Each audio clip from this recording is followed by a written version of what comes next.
Welcome back to the channel, everybody. Thank you for watching. It's excellent to have you here as always. And today is a special occasion because we have traveled all the way to Missouri to bring you a look at this. This is the brand spanking new CMMG MK47 Dissent. You guys have seen us do some coverage on the MK47 previously. Right magazine, right caliber, and now we are no longer tied by the AR functionality, and that's what's coming up next on the VSO Gun Channel.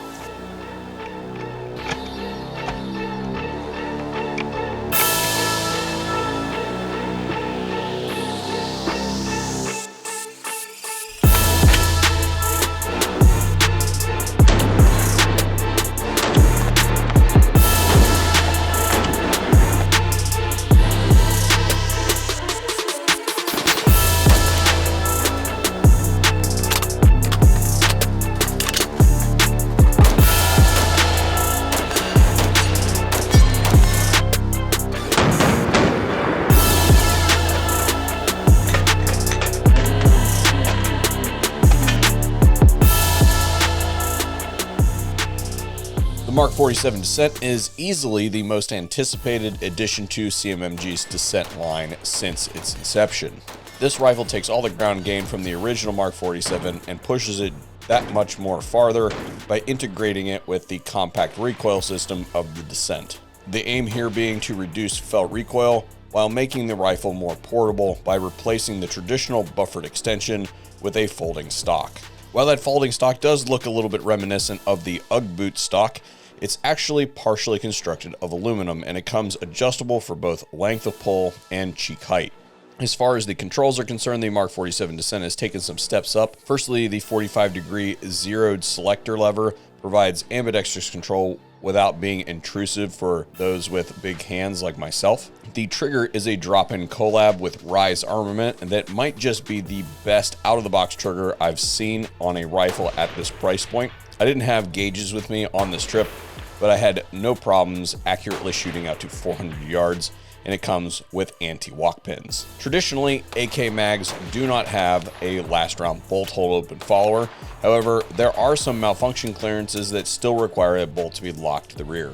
CMMG has included a bolt catch with an extended latch paddle to aid in this. Lastly, the firearm is charged with an ambidextrous non-reciprocating charging handle that is easily flipped to either side just forward of the action. Oh man, the charging handle's on the wrong side. Oh well. Got him. I died. If you are used to looking at standard AR bolts, you will find this to be a beefy beast. The extra metal in the bolt is part of what makes the MK47 famous for its extreme reliability. What's new is instead of being mounted in a reduced AR-10 carrier, it is now in a dual op rod direct impingement driven carrier that reduces the amount of metal considerably.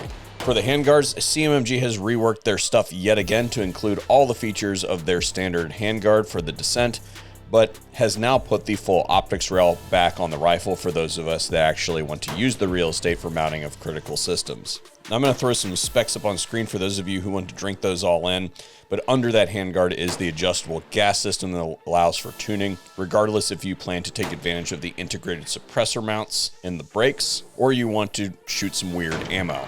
There are currently two variants of this rifle, the 16 and 14.5 pin and weld, hopefully with shorter variants coming soon.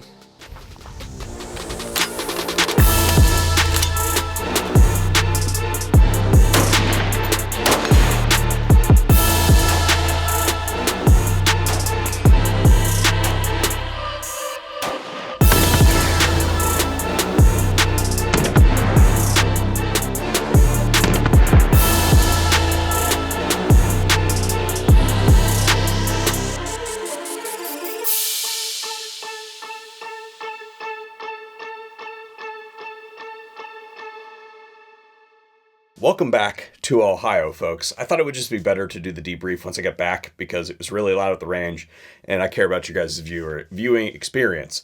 So if you couldn't tell from the video, what was going on in Missouri was that this was an event that 18 of us attended, and this was kind of like the final field testing of the MK47 Dissent.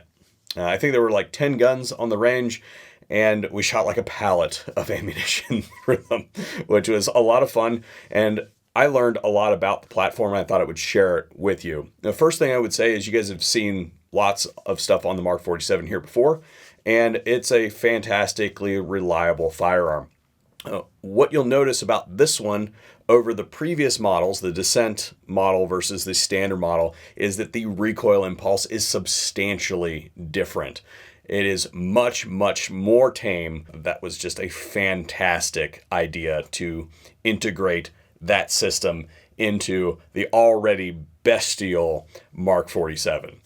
The next thing I'll point out is this is one of their Mark 4s, and you can see the handguard on this thing has the Picatinny rail scalloped out of it. And if you're trying to do something like this, where you're mounting a whole bunch of critical accessories on the front, then having a full accessory rail is far superior to trying to use those M-LOK Picatinny rails. It's fine for lights and things like that, but when you're trying to put like a projected aiming laser, you need precision and you need a solid rail. So it's nice that they put that full accessory rail on the top, 1913 Picatinny rail. So good call. Unfortunately, we didn't get to shoot any suppressed variants while we were there. They didn't break out any cans on any of the guns, so we'll have to wait until the Mark 47 Dissent shows up here and I can test it for you guys. But what I would say is 15 points of adjustment on the adjustable gas block that's going to come with the thing is pretty good. That's going to be able to allow you to shoot the thing suppressed and probably shoot a wide range of ammunition. I'm not entirely sure if that's going to be capable of handling subsonic loads. That will be something to look forward to in the future. I mentioned in the mashup that there's going to be 2 variants available at launch. I don't know when you guys are seeing this video, you know, YouTube reviewing and delays and things like that. I don't need to beat that dead horse, but the 14.5 rifle and the 16 rifle will be ready at launch. And I'm assuming that pistols are going to come shortly thereafter. And it's not just a barrel length thing. There's also one other difference that I wanted to highlight, and that is that the pistols are going to come with that Picatinny rail back, so you can mount whatever it is that you want to them. And then the rifles are going to come with that stock. The stock is not mounted directly on top of the Picatinny rail, and there's a different plate that holds it together. And that's important because that means that you're not mounting a folding stock on top of a Picatinny rail. That ultimately reduces the minimum length of pull that's available on the stock. There's plenty of length of pull when it's fully extended for all you long people that are concerned about that. But for us normal size humans, that minimum length of pull, if you want to get in there super tight, not mounting that on top of the Picatinny rail is a good idea, forward thinking in my mind. And I would say that they probably, I mean, CMMG's got a gajillion SKUs anyway, so why not have it as another thing that you can just get the Picatinny rail back anyway.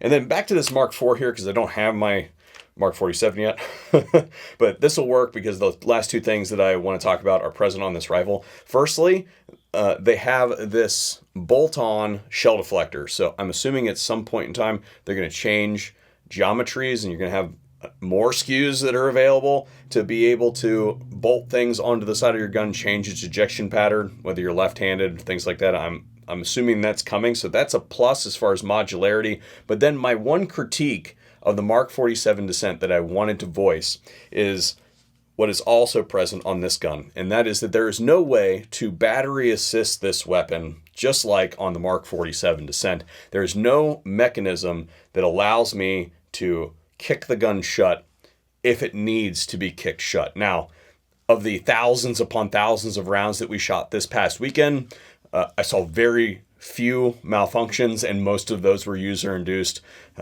The thing that I kept forgetting to do was take the chamber flag out before I loaded the gun, so that was a thing. I'm not saying that it is a thing that is dire for the operating system. I'm just saying that I like the ability to be able to kick my gun shut if it's frozen or really, really dirty or it fell in the mud, etc., etc.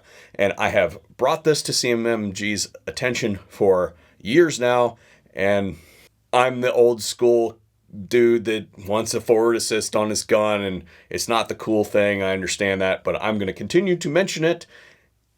And if they listen to me, then they listen to me. If they don't, they don't.